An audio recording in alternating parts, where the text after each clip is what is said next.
Since the beginning of civilization, the world has been full of unknown things. Due to their existence, the balance of mankind's peaceful life has been upset.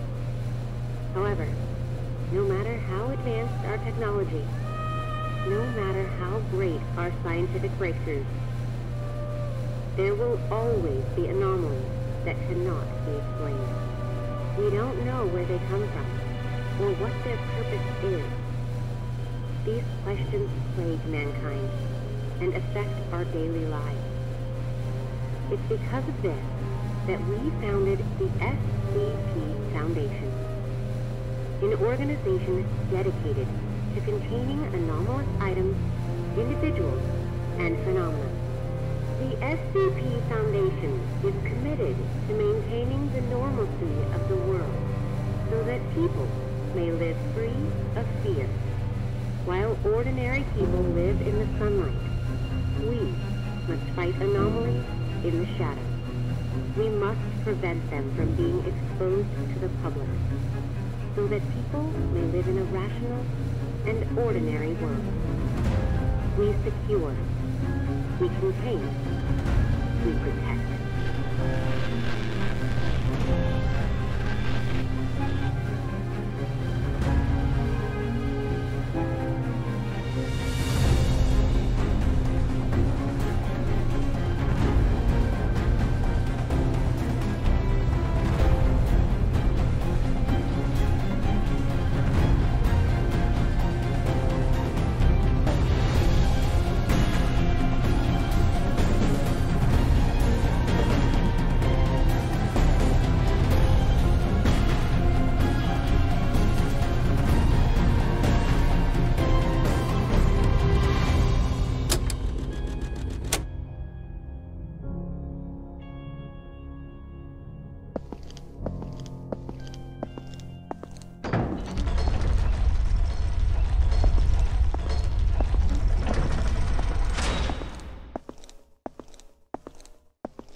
Jason Carter is a death row inmate. In exchange for clemency, he has agreed to work with the SCP Foundation for 30 days. Upon completion of his work, he will be a free man. Jason Carter is now D503.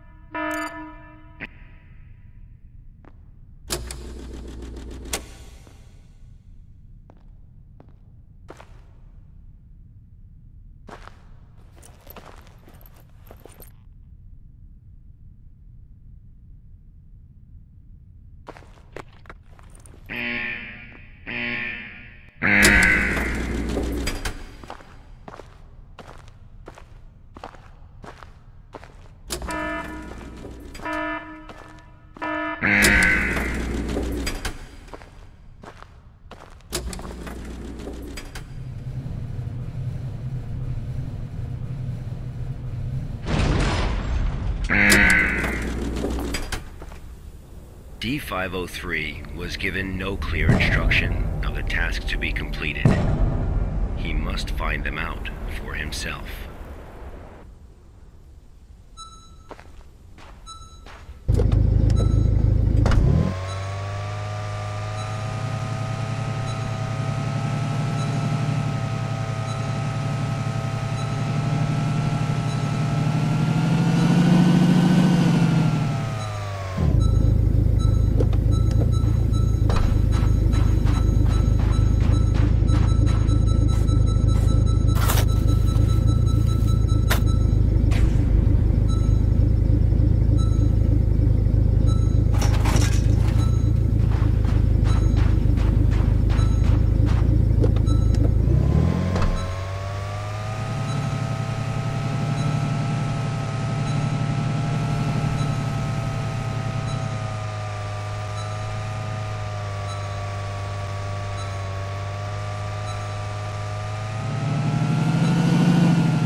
This was D503's first day of work.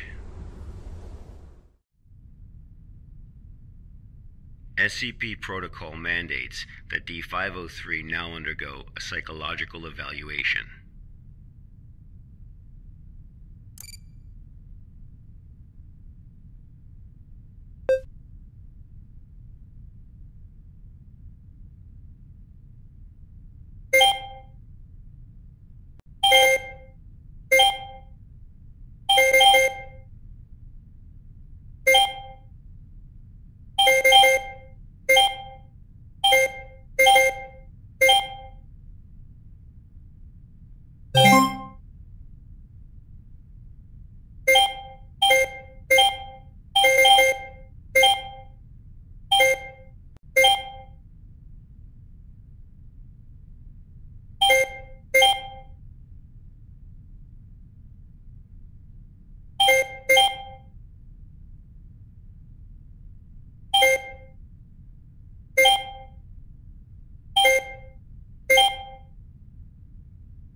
This was the first day D503 psychological data was collected.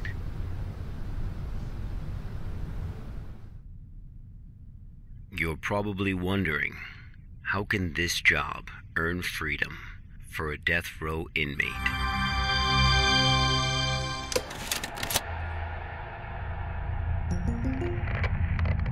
Good afternoon, everyone.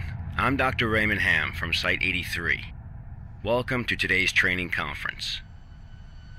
Today, I'm going to share with you a little project I've been working on called SCP-7457. The desert you saw just now is SCP-7457. D503 is a volunteer who we invited to help us learn more about this desert. Prior to the Foundation's involvement with SCP-7457, 329 people went missing in this area. As a precaution, we have introduced lockdown measures as we attempt to find the cause of these disappearances. As everyone here is new to the Foundation, it will be good for you to learn about SCP-7457. Let me explain how it works. Before we get started, are there any questions? Dr. Hamm, I'm Will Barton, 3rd Special Squad, Site 86. Hello, Will. Before I came here, I thought I had a basic understanding of the Foundation. I've heard of these anomalies, but only in terms of human anomalies. I had no idea that SCP-7457 was a desert. How do we begin to make sense of this? That's a good question, Will. All the unexplained phenomena we are monitoring are being labeled anomalies.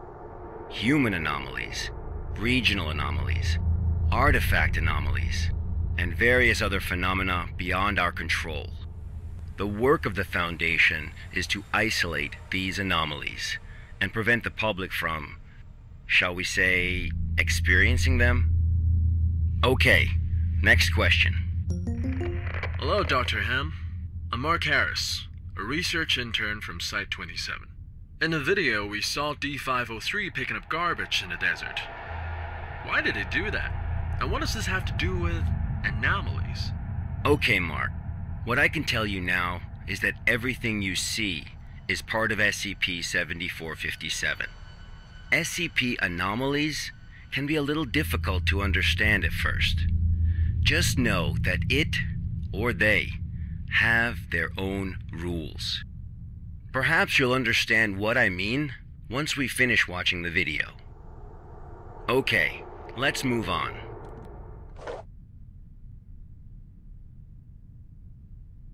The first week was fairly normal. However, there was an interesting occurrence on the 8th day.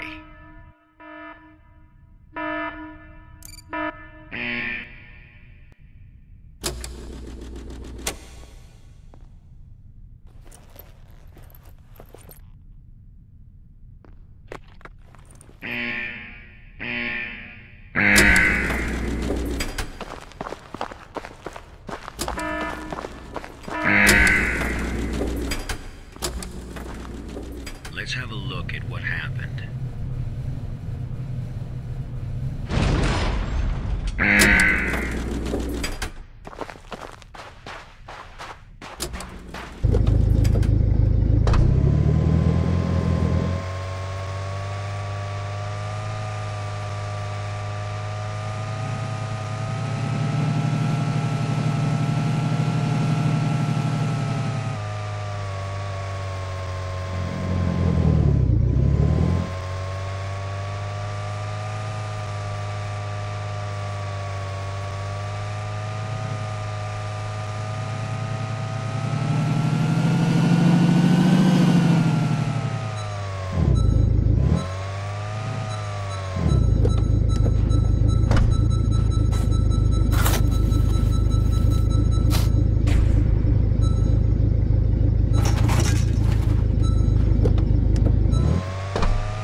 D503 had completed his task.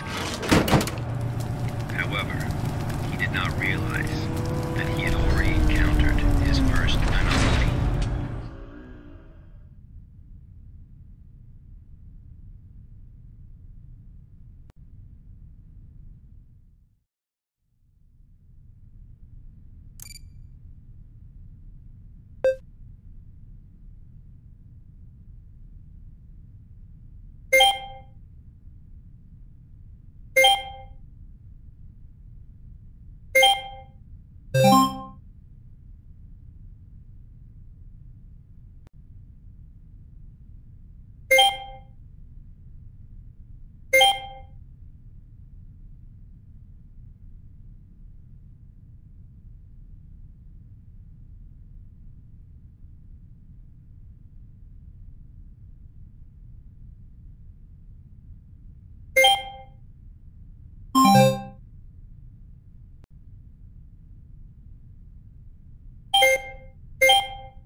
That night, D503's psychological data showed abnormal fluctuations.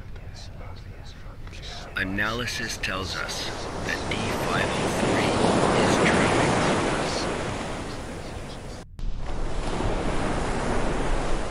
dreaming. Unfortunately, though, we have no way of knowing what he dreamed of that night.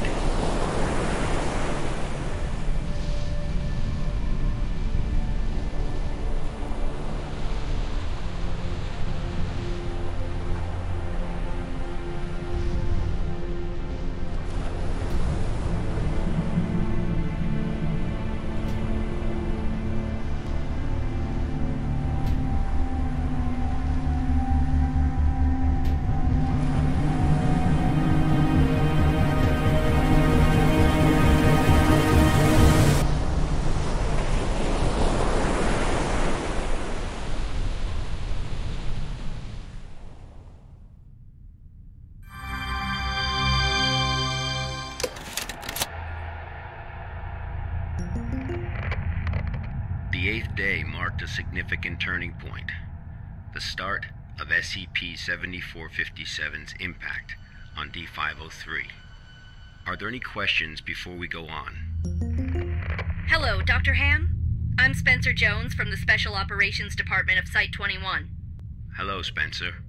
It's still unclear as to why D503 needs to pick up all of this trash. If you wanted to monitor his psychological response to SCP-7457, why not just leave him out in the desert? Why assign him these tasks when there are already psychological evaluations taking place? Okay, our analysis has indicated that SCP-7457 produces a new cluster of trash every 8 minutes and 37 seconds.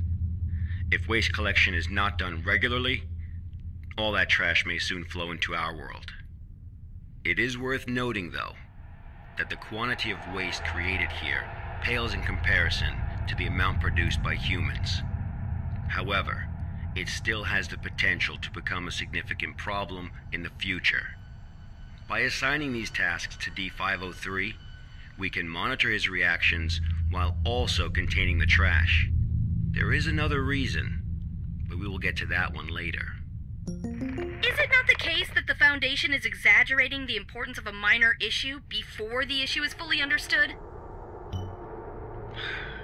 Okay, everyone. I must emphasize that behind us is the general public, who are wholly unaware of any of this. Being meticulous and maintaining a serious attitude is essential at the SCP Foundation. Any oversight or underestimation of the enemy may result in disaster. Thank you, Dr. Hamm. I understand. Good. Let's move on. The effects of SCP-7457 on D503 became most obvious on day 15 of the test. Due to the conditions that day, We were only able to track his movements after recovering data from his radar. It was definitely a bad day, perhaps the worst, even for a death row inmate.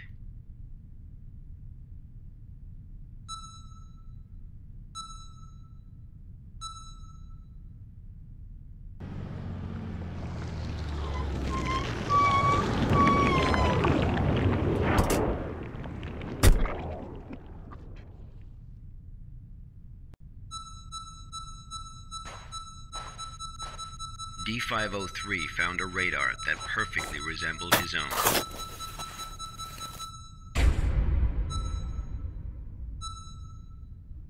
However, D503 didn't seem to think much of it.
Persistent adverse physiological reactions proved to be a challenge for D503. He still managed to complete his work on day 15.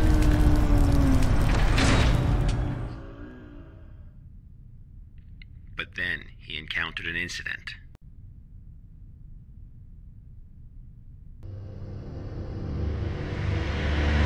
A sandstorm.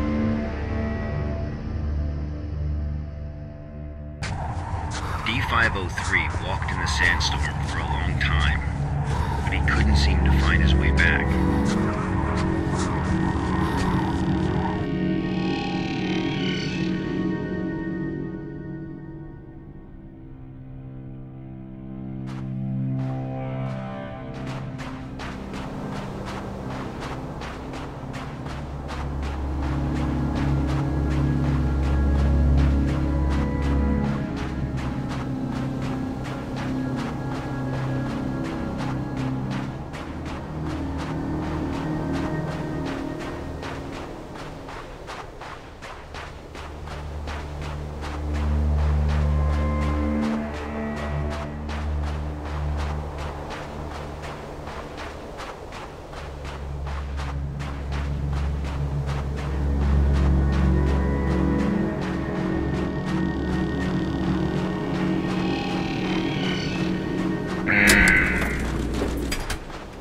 D503 managed to find a site just as he was beginning to grow weak with exhaustion, a site he was not familiar with.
experienced. A call from an unknown voice.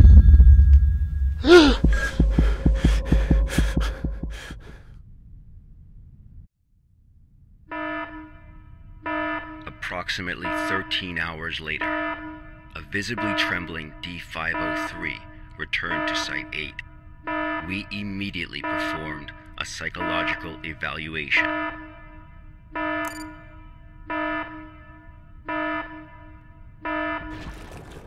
Major fluctuations can now be observed in D503's physiological data.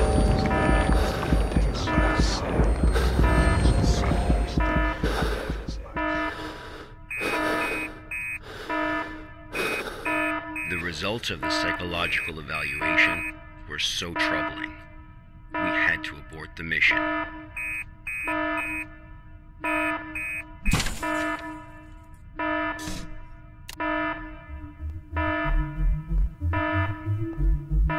D503 was able to break away from the Foundation's control. He has seen the test results of other Level D personnel who were analyzed at SCP-7457. That's right, none of the Level D personnel at SCP-7457 have ever been able to leave this desert.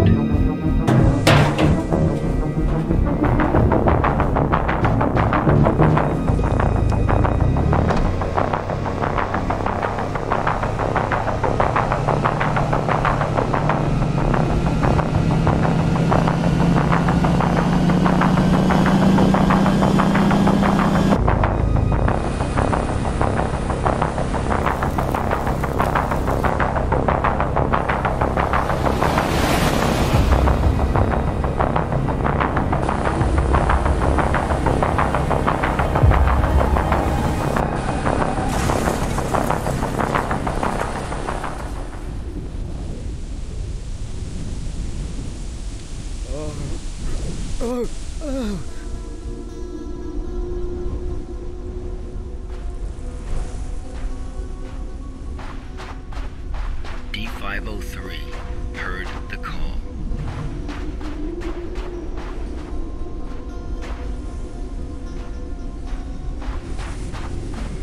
Humans often believe that their fate is in their own hands, that all choices come from their own free will.